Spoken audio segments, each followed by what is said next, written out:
Afternoon. Good afternoon, top notchers and registered nurses. And also for our future registered nurses. Okay, so today we're going to discuss your diabetes mellitus. Okay, so ano ba ang diabetes mellitus? Okay, so let's begin. Remember, in diabetes mellitus, the one being affected here is our pancreas. In our pancreas, there are small patches of tissue known as your islets of Langerhans. Okay? The islets of Langerhans has a group of cells. Okay? Example is your beta cells. Yung beta cells natin produces hormones glucagon. Pag sinabi natin glucagon, top notchers, okay, glucagon, ang ginagawa po ng glucagon is to increase blood sugar of your client. Okay, so makakapagpataas po ng glucose po ng client mo. And also another cells po, okay, is your beta cells. Your beta cells naman, top notchers, produce hormones insulin, or siya po ang nagsisecrete ng hormones insulin. And this insulin, top notchers, okay, so si insulin naman daw is to lower down the blood sugar of your client. Okay, so siya naman daw ang makakapagpababa ng sugar level ng client natin, especially for client with what? Diabetes mellitus. Okay? And also, tandaan mo, top notchers, na itong ating insulin, siya din po ang nagsiserve as your glucose driver. Okay? Si insulin po, siya po ang nagsiserve as glucose driver. Pag sinabi natin driver, ang glucose, ang ating pong insulin, siya po ang magiging driver para po ang glucose natin ay maihatid natin into your cell. Okay? Para maihatid po natin itong ating glucose inside our cell. Okay? So, anong kailangan natin? Anong kailangan natin? Insulin. Okay? Para ang glucose mapunta natin sa ating cell. Para hindi siya mag-flow or mag-float sa inyong blood. Okay? Para wala tayong diabetes mellitus. Okay? So, once again, we have your islets of Langerhans, and the islets of Langerhans has a group of cells. So we have your alpha cells and your beta cell. Si alpha cell po, siya po ang nagpo-produce ng hormones glucagon, which is to increase the blood sugar of your client, lalo na kung nagkakaroon ng hypoglycemic episode. And also, we have your insulin. Si insulin naman is to lower down the blood sugar of your client. At tandaan mo na itong insulin natin is a glucose driver. Okay? So, siya po yung magiging driver. Okay? Driver para po mapunta natin si glucose papunta sa ating cell. Okay? So, moving forward po, top notchers, with your pathophysiology. Okay? So, the pathophysiology, tandaan mo, top notchers, the food we eat is broken down into glucose and absorbed into our blood. Okay? So, ma-absorb po yan, okay, into our blood. Okay? Once the glucose is in the blood, okay, once the glucose is in the blood, the pancreas releases insulin to move the glucose out of the blood and into our cell. Okay? So, para daw mapunta yung inyong glucose inside our cell, kailangan natin ng driver.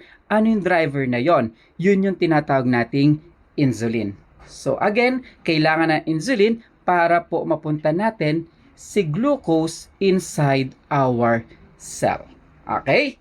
So, from the cell, top notchers, from the cells, the glucose is used by the body immediately, okay, as your energy or your ATP, or stored in the liver and the muscle as glycogen, or in our body as fat. Okay? So, yun po yung nangyayari. So, now, ito yung normal process. Okay? So, yung food na kinakain mo is broken down into glucose and absorbed in our blood.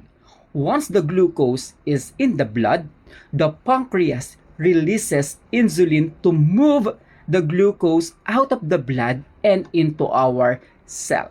Kapag nasa cell na po natin yung glucose, gagamitin naman po ito ng ating katawan, okay, serve as your energy, okay, or the ATP.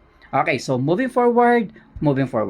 Now, for your diabetes or for client with diabetes, the pancreas either doesn't release enough insulin. Okay? Itong pancreas mo, hindi daw siya nagre-release ng enough insulin. Okay? Or your cell, okay? Your cell do not respond to insulin. Okay? So, possible, dalawa ang problema natin. Pwedeng dalawa. Okay, yung pancreas mo may damage. Okay? The beta cells may damage. Hindi po nakapag-release ng enough insulin or hindi nagre-release ng insulin si pancreas. Or another story is kapag naman ang client mo okay naman si pancreas, nakakapag-release ng insulin, pero yung cell mo naman is what? Hindi naman nagre-respond doon sa insulin. Another problem na naman yon. So now, kapag ganito ang ating problem, top notchers, ano ang mangyayari? Wala tayong enough insulin, plus ang cell mo hindi naman nagre-respond to the insulin. So what will happen to our client? It can lead to what? Hyperglycemia. Okay? Hyperglycemia or simply as your diabetes mellitus. Okay? So yan po ang mangyayari sa client mo. Okay, now, let's move forward with your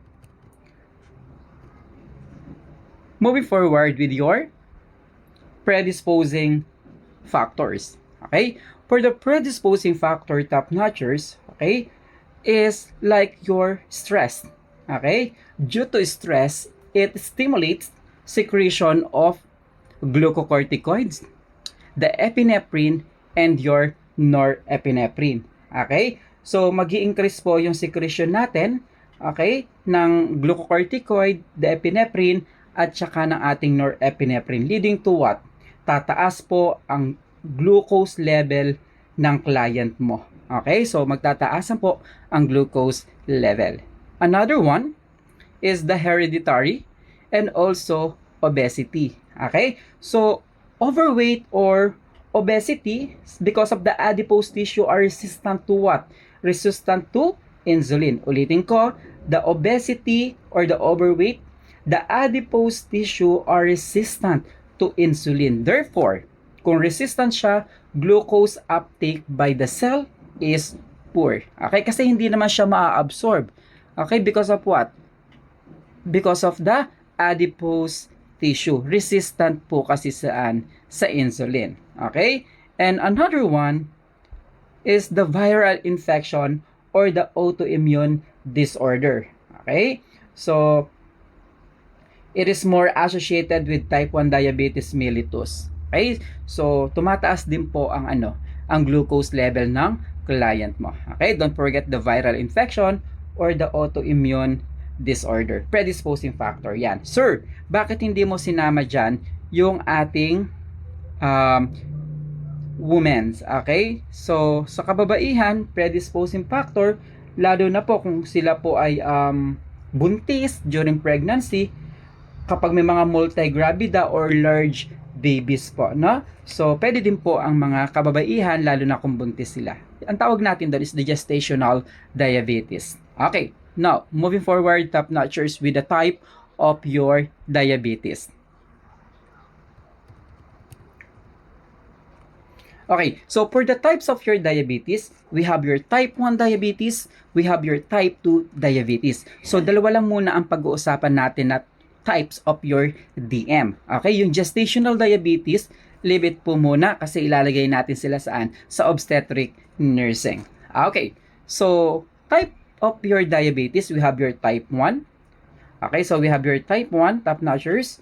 So for the type 1, The pancreas produces little to no insulin. Okay, pag type 1, meron daw kahit papaano, okay, pancreas produces little to no insulin. Okay, so sabihin na natin na wala.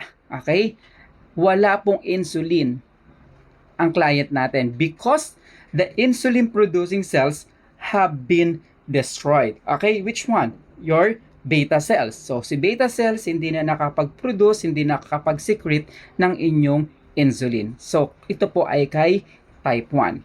Okay, so pagdating naman sa age, ito po usually is onset is before 30 years old. Okay, the onset is before 30 years of age. Okay, 30 years of age, or what we call your juvenile onset. And how about the body of client?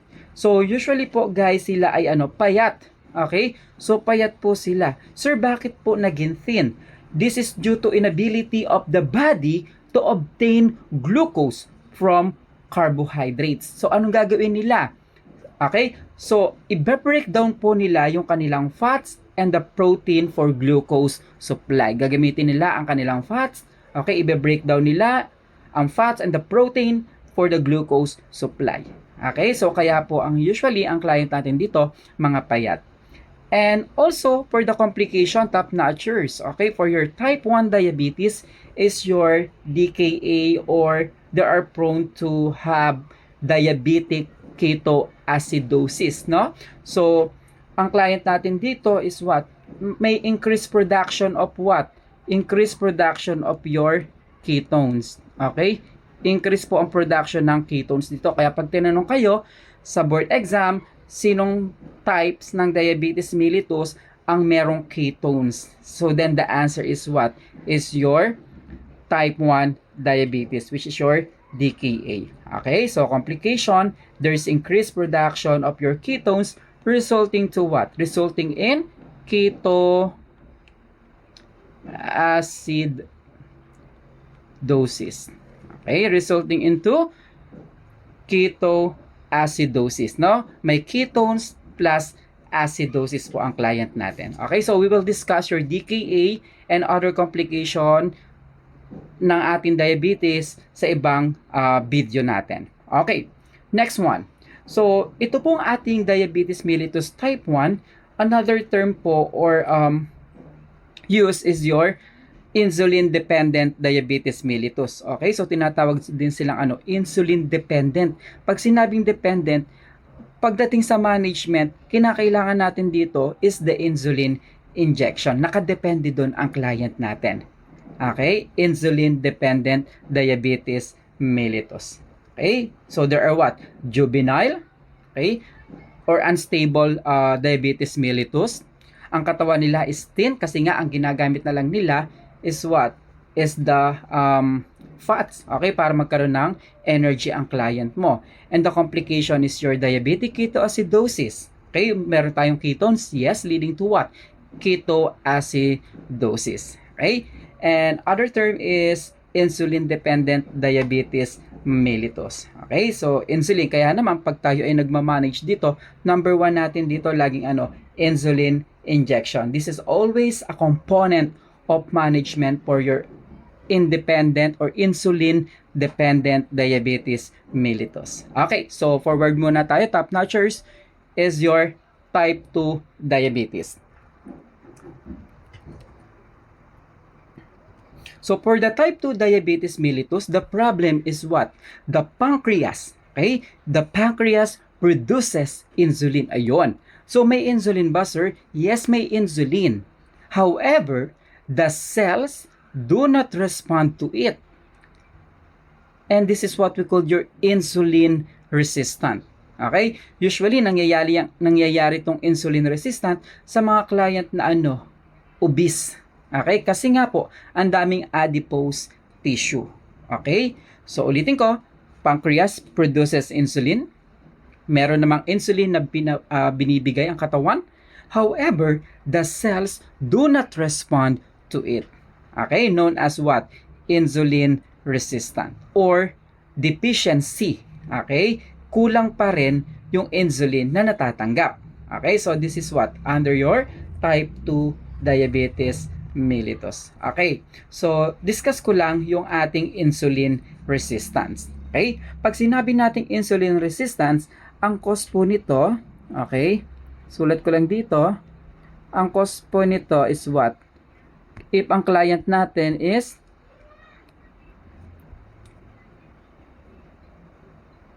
okay, kapag ang client natin is obese. Okay? Obese po. Why? Because of the adipose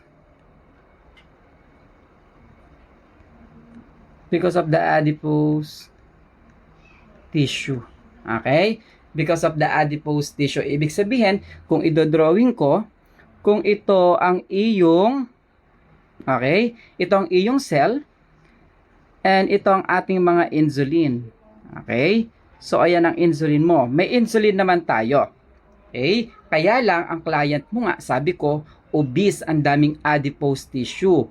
So, kung ito ang cell natin, in our cell, we have your receptor site.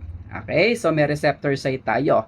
So, dapat po, normally, this insulin na may glucose, okay, dapat po mag-a-attach siya, yung ating insulin, dapat mag-a-attach dun sa ating receptor site. Okay? So, dapat itong insulin mag-a-attach sa inyong receptor site. So, anong nangyari? Dahil ang dami mong adipose tissue, hindi po siya makakapunta or makakatuloy doon sa iyong receptor site. This is your adipose tissue. Okay? So, yan po ang nangyayari. Kaya naman, itong ating insulin, hanggang dito lang siya. Okay? Yung insulin nyo, hanggang dito lang. Hindi siya nakatawid or nakapasok sa receptor site ng inyong insulin. Okay? Kasi nga, natakluban, na-block po ng inyong adipose tissue. Okay? Now, ano ang mangyayari? Yung insulin, okay? Yung insulin, andito lang yan sa katawan mo. Okay? Dahil ang katawan mo or the pancreas continuous, okay? Continuous ang kanyang pagbibigay. Okay? The pancreas continues to produce insulin. Ano ang mangyayari? It can lead to what?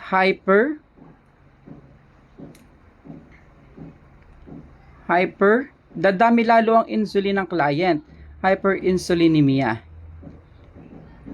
Okay? So, dadami po ang insulin niya sa dugo. Magkakaroon tayo ng hyperinsulinemia. Okay? This hyperinsulinemia, pag sinabing hyperinsulinemia, ang dami niyang insulin. Okay? Nasa dugo lang. So, it can lead to what? Metabolic. Okay? It can lead to metabolic syndrome. Okay? Nagkaroon tayo ng metabolic syndrome. Okay? So, ganyan po ang nangyayari kapag meron tayong type 2 diabetes mellitus. Okay? Because of obese adipose tissue, naharangan po ang kanilang receptor site, hindi nakatawid. Ano ang nangyari? Dumami, nag-accumulate po ang kanyang insulin, leading to what? Hyperinsulinemia, leading to metabolic syndrome. Okay? So now, how about the age of client? So, 30 years above. Okay? 30 years above. Kung kanina, less than 30 years kasi type 1 lang siya. So, pag type 2, kalimitan po, medyo may edad. Okay? And the body is obesity. So, mataba po ang client natin dito. Obese po sila. Kaya nga sabi ko, cause is the obesity. Okay? And how about the complication of your client? So, we have what we call your HHNK or your hyperglycemic hyperosmolar non-ketotic coma. Okay? Ito po ay isa sa complication ng ating type 2. This is extreme. Yes, this is extreme hyperglycemia. So, usually 600 milligram per deciliter. Okay? Usually 600 milligram per deciliter higher ang glucose level ng client mo. Pero, wala po itong acidosis. Okay? No acidosis. Okay, wala silang acidosis kasi meron naman silang insulin, kaunti nga lang. Kaya hindi po magbe-breakdown yung kanilang fats, na kasi may nagagamit silang energy. So, no acidosis po ang client natin dito. Okay? However, kapag kasi sobrang taas ng glucose ng client natin, it can lead to what? Dehydration ang patient mo. Okay? Yun nga lang, pwede magkaroon ng dehydration ng client natin and also vascular collapse. Kasi nga, sobrang taas ng glucose ng client mo. Okay? So, darating po siya sa complication natin. And another term for your type 2 diabetes mellitus is your non-insulin dependent diabetes mellitus. So, non-insulin dependent. Hindi sila nakadepende. Okay, the management, hindi lang nakadepende yan saan? Sa insulin. Okay, kasi meron tayong ibang management na pwedeng ibigay sa client. Now, let's say diet or exercise, okay? But they are not but they are what? They are non-insulin dependent diabetes mellitus. Okay? So one of the complication is your HHNK. Sobrang taas po ng glucose level natin. Okay? So again, type 1 diabetes natin. Just a recap, for your type 1 diabetes, the pancreas, no insulin. Walang ibinibigay po ang inyong pancreas ng insulin. Ano ang mangyayari? Dahil walang insulin, okay, nawalan din tayo ng energy. Anong gagawin nila? Gagamitin nila yung fats nila, i-breakdown nila ang fats nila para maging glucose and the protein serve as their energy. Kaya naman ang client natin pwede magkaroon ng complication which is your diabetic ketoacidosis. Merong ketones ang client natin. Yes po, we also have your ketoacidosis. Okay? For your type 2, we have your pancreas producing insulin. So, nagpo-produce naman daw ang client ng insulin. Pero, ang ating problema dito is the cell. Okay? Hindi daw nagre-respond. Okay? One of the cause is your obesity because of the adipose tissue. Hinaharangan niya po ang inyong cell, hinaharangan niya ang inyong receptor site. Okay? So, kapag hinarangan yon, yung insulin at saka glucose hindi makakarating inside the cell, leading to what? Accumulation of your insulin. Hyperinsulinemia, leading to what? Metabolic syndrome. Okay? So, the body of the client, obese, and one of the complication dito is sobrang taas po, 600 above, ang kanilang sugar level. Okay, we have what we call your hyperglycemic, hyperosmolar, non-ketotic coma. Okay, wala silang acidosis dito. Okay, and another term is your non-insulin dependent diabetes mellitus. Okay, so moving forward with the classic sign. Okay, so for the classic sign of diabetes mellitus, okay, so tandaan natin yung ating blood vessel. So this is your blood vessels. Okay, so this is your blood vessels, blood vessel. And this is your cell. Okay, so yung blood vessels natin, since we have too much glucose in our blood, okay, na nasa loob ng blood vessels, nagiging sticky po sila. Okay? Nagiging viscous ang ating dugo. Okay? Nagiging viscous or tumataas po yung blood osmolarity ng client mo. Ang dami natin ditong sugar or the glucose. Kapag po kasi marami tayong glucose dito, top notchers, ano ang nangyayari? So sabi ko nga, increase ang blood osmolarity or viscous po ang ating dugo dito, okay, nagkaroon tayo ng tinatawag nating increased osmotic pressure. Okay, tumataas po ang osmotic pressure diyan, sa area na yan. Since mataas po ang osmotic pressure, pag sinabi nating osmotic pressure is a pulling force, no? So, i-attract po, top notchers, okay, i-attract po yung water, okay, na nasa inyong cell papunta sa inyong blood vessels. Ayun yung tinatawag nating increased osmotic pressure. Ipupull out niya, hihilahin niya imamagnet niya. Okay? So remember that blood or the glucose attracts fluid from the cells kasi nga ang dami ditong glucose. Okay? So now, once po top-notchers na na-pull ng ating blood vessels, yung water galing sa cells, yung tubig dito sa yung ating blood vessels will become diluted. Okay? So dadami po ang tubig dito. Okay? Pag dumami po ang tubig dito, top-notchers, mapupunta po yung water na yon sa ating kidneys. Okay? So kapag napunta po sa kidney natin yan, of course, kailangan natin siyang ilabas. Okay? Kaya nagkakaroon tayo ng classic sign and symptoms of your diabetes mellitus, which is your polyuria. Kapag nakuha po, na-pull out po ng ating blood vessels, yung water na galing sa cells, pupunta po yan saan? Sa kidney natin, leading to what? Polyuria. Okay? So now, kapag na-attract na po, nakuha na natin ang tubig galing sa cells, what will happen to your cell?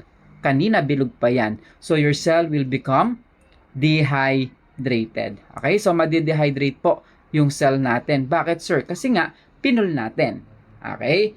Because of the osmotic pressure. So since dehydrated po, okay, anong sasabihin ng iyong katawan? Magsesend signal sa inyong hypothalamus na ang sasabihin, kailangan mong uminom ng tubig. And this is what we call your polydipsia. And lastly, okay, since wala tayong glucose inside our cell, okay, wala dyan ang glucose, kasi nga, hindi siya nagre-react. Okay? So, wala tayong glucose inside our cell. Ano ang mangyayari sa katawan natin? Weak and fatigue. Okay? So, magiging lagi tayong gutom. Okay? Pero kahit kumain tayo, panandalian, wala rin po siyang, hindi rin siya makakarating sa ating cells, no? Kasi nga po, may problem tayo. So, leading to what? So, no glucose in the cell, leading to polyphagia. Okay? So, kaya nakakaramdam tayo ng gutom kasi nga walang napupuntang energy doon sa ating cells. Okay? So, walang glucose sa ating cells kasi nga po meron tayong problem here. Okay? So, leading to your polyphagia. Laging gutom. Okay. So, next one is your okay? So, yun yung tinatawag nating 3Ps. Polyuria, polydipsia, and your polyphagia. Okay? So, kasi nga, increased osmotic pressure tayo dito. Next one, another symptoms. Okay? So, nagkaroon tayo ng mga weight loss. Okay? Blurred vision, slow wound healing, and your infections. And also, wag mong kalilimutan, sa diabetes mellitus, nagkakaroon tayo ng tinatawag nating macrovascular complication. Macro means malalaki. Okay? Vascular, mga veins or blood vessels, no? So, kapag nagkaroon tayo ng problem with your macrovascular, okay? Nagkakaroon po ang client natin ng coronary artery disease, hypertension, cardiomyopathy, and peripheral vascular disease. Okay? And lastly, we also have your microvascular complication. Micro means tiny or small. Okay? Ano ang nangyayari? Nasaan ba yung maliliit na yan? Nasa mata, nasa kidney. Okay? And nasa ating tinatawag na extremities. So, we have your retinopathy, nephropathy, and your neuropathy. Okay? So, those are complications of your diabetes mellitus. Okay? So, we have your weight loss, blurring vision, slow wound healing, and your infection. Samahan na natin ng mga vascular. We have your macro and your micro. Okay? So, tandaan mo, kapag kasi ang client natin may DM, yung kanilang dugo, ang sabi ko nga, increase viscosity, no? Malapot. Increase ang viscosity. Okay? So, dadaan yan sa mga ugat natin, sa maliit at sa malalaki. Okay? So, pwede po magkaroon ng magkaroon tayo ng blood clot. Mabilis pwede magkaroon ng blood clot. Okay? So, hihina po ang daan ng kanilang flow ng blood nila. Okay, kasi nga increase ang viscosity. Leading to what? Cardiovascular, okay? Hypertension, cardiomyopathy, and your peripheral vascular disease, retinopathy, nephropathy, and your neuropathy. Okay, so moving forward. Next one, treatment for your type 1. Okay? So, doon tayo naman sa treatment ng ating type 1. Anong sabi natin kanina sa type 1? Your type 1 is insulin-dependent diabetes mellitus. Insulin-dependent. So, pagdating sa management, ano ang pinaka number 1 natin dito? Is your insulin therapy. Okay? Insulin therapy. So, we have your different types of your insulin. And we also have your onset, peak, and the duration.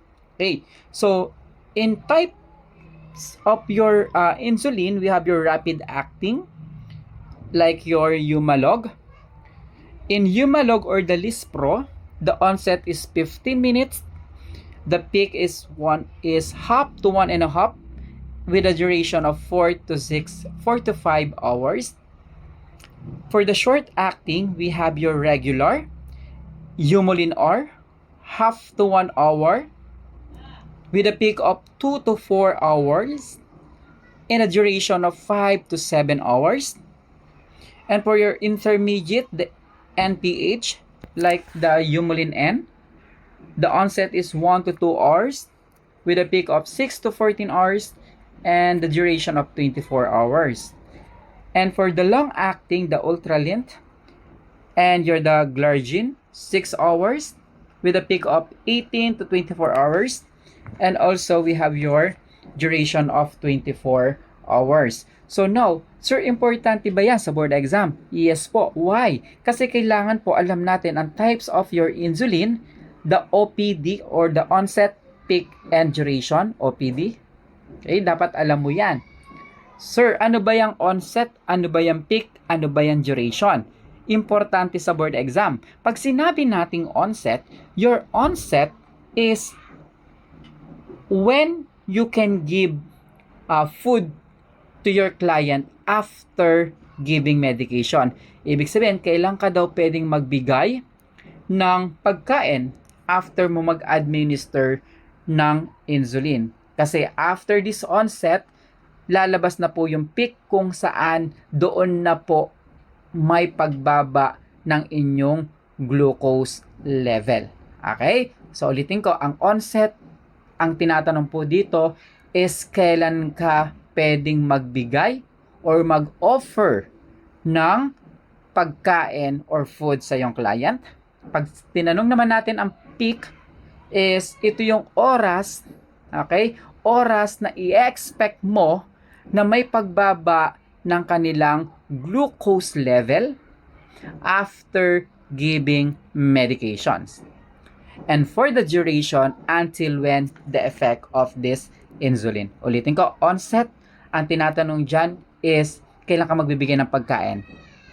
And for sa peak naman, ito naman is risk of hypoglycemia, kung saan ito na yung oras na pwede mong malaman na bumaba ang kanilang ang blood sugar level.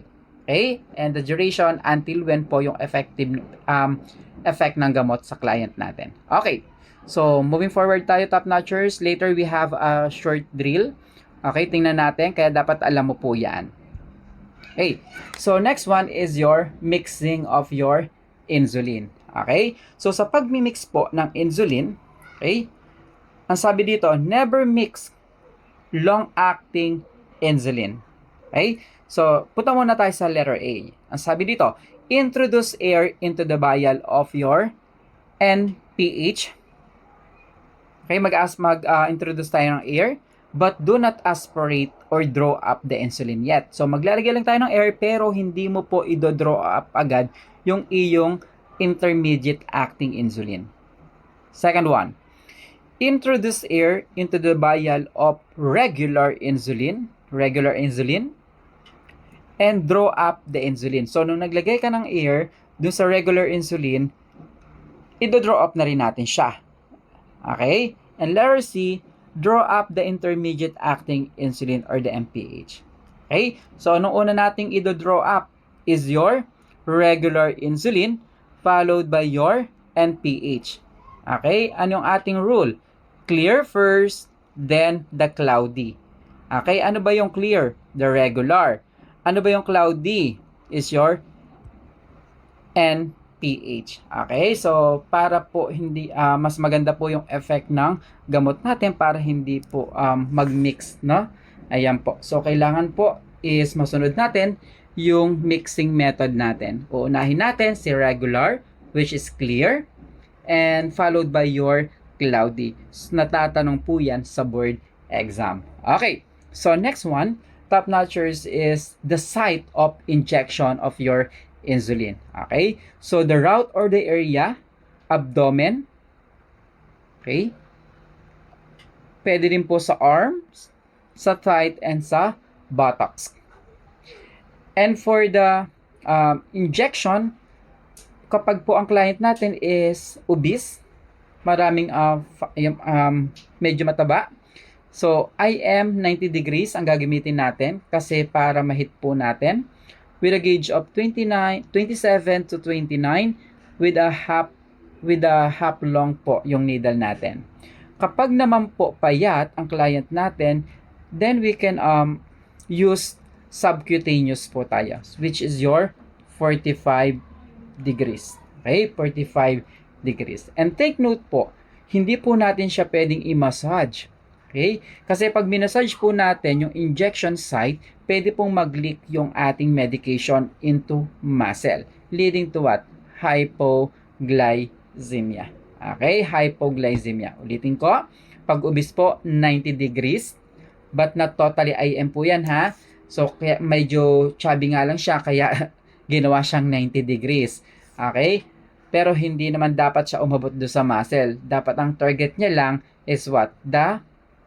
Yung subcutaneous lang. Okay? And for the thin naman po, okay, is subcutaneous, which is your 45 degrees. Again, no massage po yung site natin kasi pwede mag-lead into hypoglycemic effect. Mabilis po ang effect kasi nan kapag minasage natin. Okay, so dapat po slowly lang tayo. Okay? And roll bile between the palm. So to prevent the lipodystrophy, okay? So para ma-prevent po natin yung lipodystrophy ng client natin, so dapat po top notchers, the injection site has half inch apart, okay? To 1 inch. Okay? Half inch apart to 1 inch. Kung ito yung unang injection mo, dapat dito ka. Huwag mo munang ulitin ito. Okay? So, dapat meron tayong pagitan. Okay? Para ma-prevent natin yung lipodystrophy. And also, rotation of site. So, pwede naman natin gamitin yung una mong tinusukan, pero bilang tayo ng 2 to 3 weeks, na 2 to 3 weeks. And administer po insulin at room temperature. Okay? Next one. We have your type 2 DM. So, for the type 2 diabetes mellitus, ang ating pong management dito is by giving the oral hypoglycemic agent. Okay? Bigay tayo ng oral hypoglycemic agent. Like what? Your sulfonylureas. Okay? The sulfonylureas. And ano pa ang ginagawa ng sulfonylureas natin? Ang sulfonylureas po, siya po ang nag-i-stimulate po ng pancreas to produce insulin. Okay? Si sulfonylureas, i-stimulate niya po ang pancreas mo para magbigay po siya ng insulin.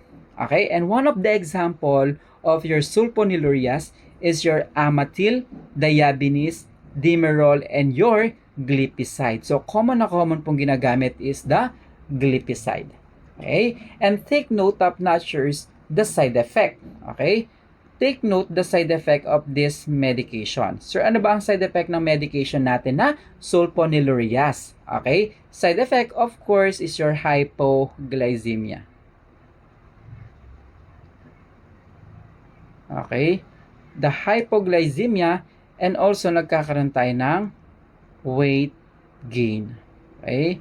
Nagkakaroon tayo ng weight gain. And take note, top notchers, na kailangan po natin i-avoid po Okay, ang paggamit ng alcohol during this time para ma-prevent po natin yung tinatawag nating disulfiram-like symptoms. Okay, so avoid natin ang alcohol. Okay, so next one, aside from the sulfonylureas as your oral hypoglycemic agent, we can also give what? Your bigonides. Okay, so pwede naman po tayo mag-bigonides. Ang ibig sabihin po nito, top-notchers, is nire-reduce niya po yung, okay, pinapababa niya po yung glucose production. Okay, the bigonides is reducing lower glucose production. I-inhibit niya po, okay, i-inhibit niya ang formation of glucose in the liver. Yun po ang ginagawa ni bigonides. Okay, to inhibit formation of glucose in the liver. And one of the example common is your metformin. Okay, metformin or the glucopage. And the side effect of this medication, okay, ang side effect po ng medication natin is nausea and vomiting, okay, and also diarrhea. Okay, nausea and vomiting and also diarrhea. Another medication for your type 2 diabetes is your thiazolidines. Okay, pinag-explain ko na lang. Thiazolidines. Okay, ayan po. So, ang kailangan natin dito, top-notchers, is what?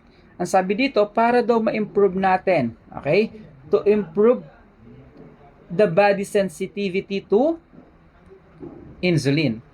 Okay, para ma-improve natin yung body sensitivity sa insulin. Usually sa mga chubby nga, no, sa matataba. Ayan, so yan yung ginagawa natin. Okay, example of this medication is your Avandia or the rosiglitazone. Okay, and the side effect of this medication, you have to check po, top-notchers. Okay, so note na lang natin dito. Okay, so kailangan you have to check po. Okay, anong kailangan i-check? I-check mo ang SGPT. Okay, regular, because this medication is what? Hepatotoxicity. Okay, this medication can cause what? Hepatotoxicity. Okay, hepatotoxicity. Okay, it can lead to hepatotoxicity po tayo din.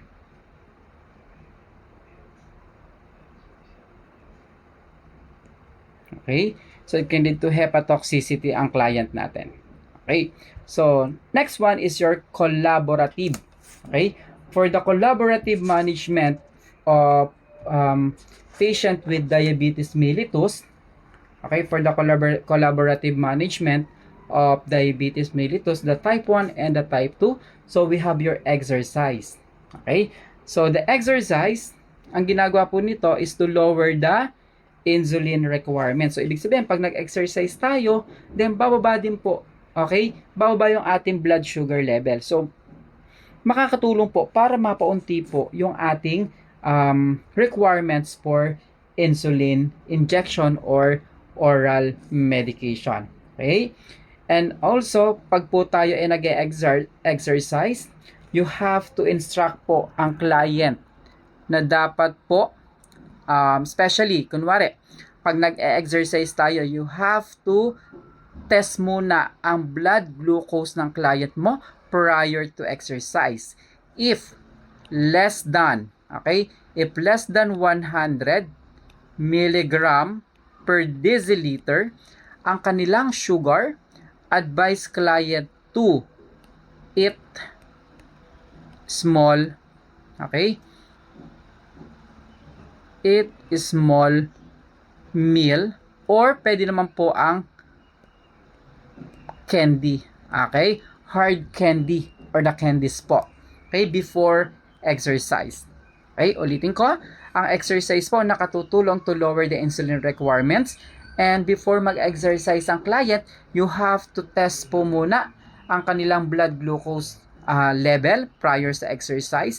If less than 100 milligram per deciliter, you have to instruct your client to eat small carbohydrates or snack before exercise, and pwede din po mag-candy ang client mo.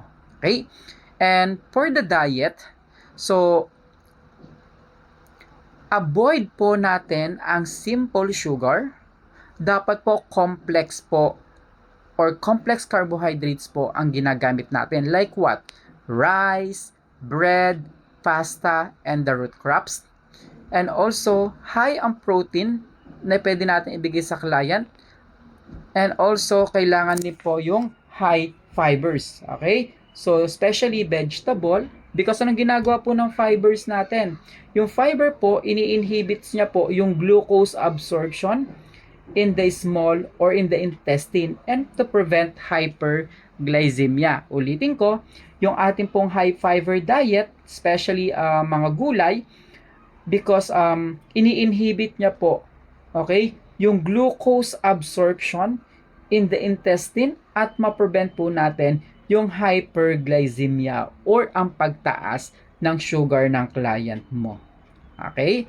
And also, top-notchers, for your medication, okay, ano sabi natin? Insulin injection, okay, especially for your type 1, and OHA or IHA for your type 2 diabetes mellitus. Okay, so next one. Remember, for the foot care, it is best to consult the physician.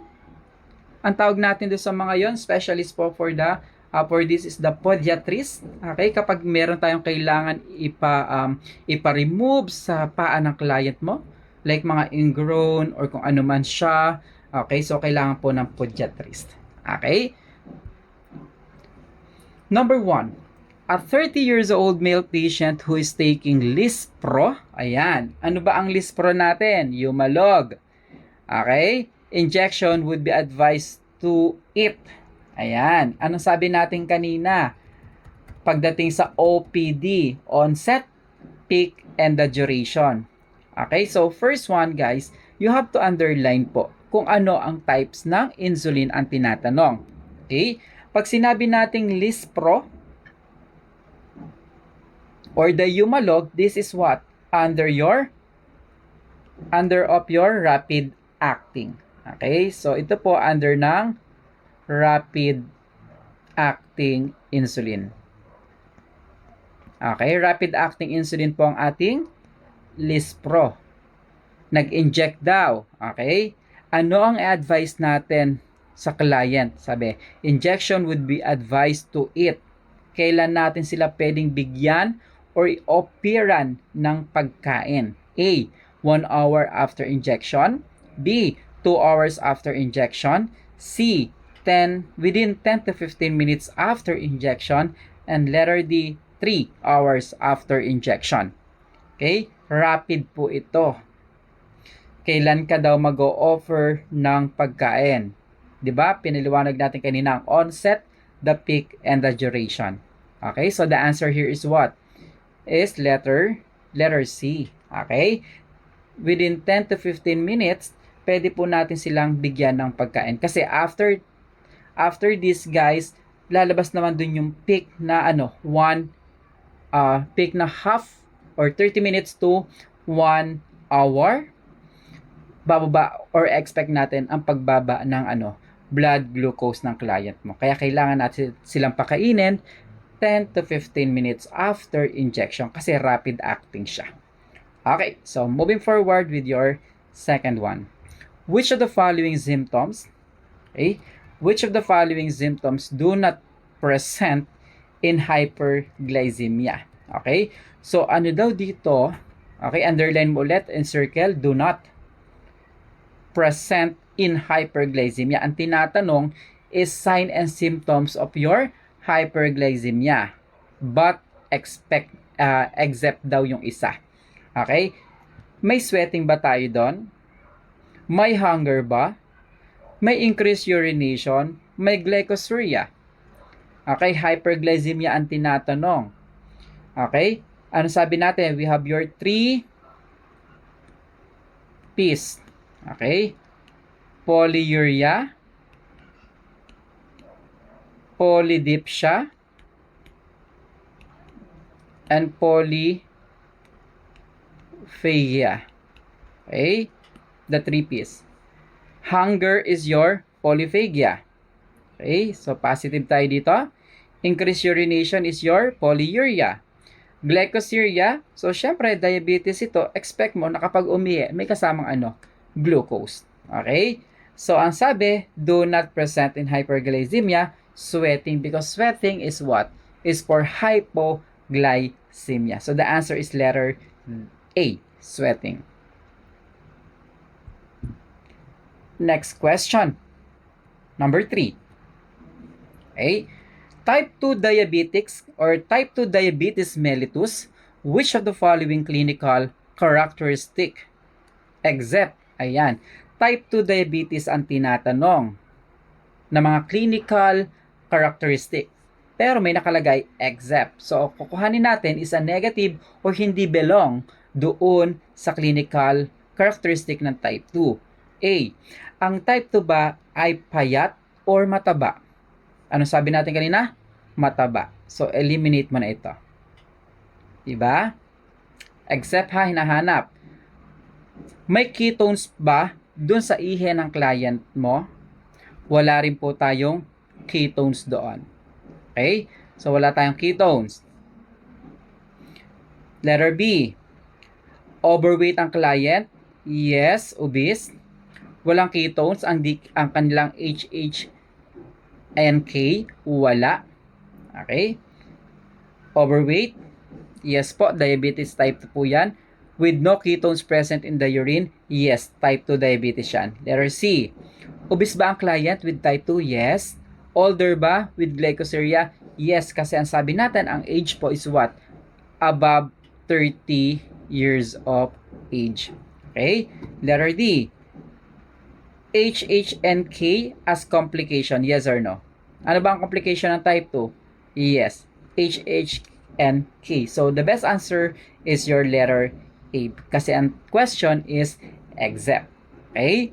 So, ulitin ko lang, ano ba ang complication ng ating type 1? Type 1 complication is your DKA.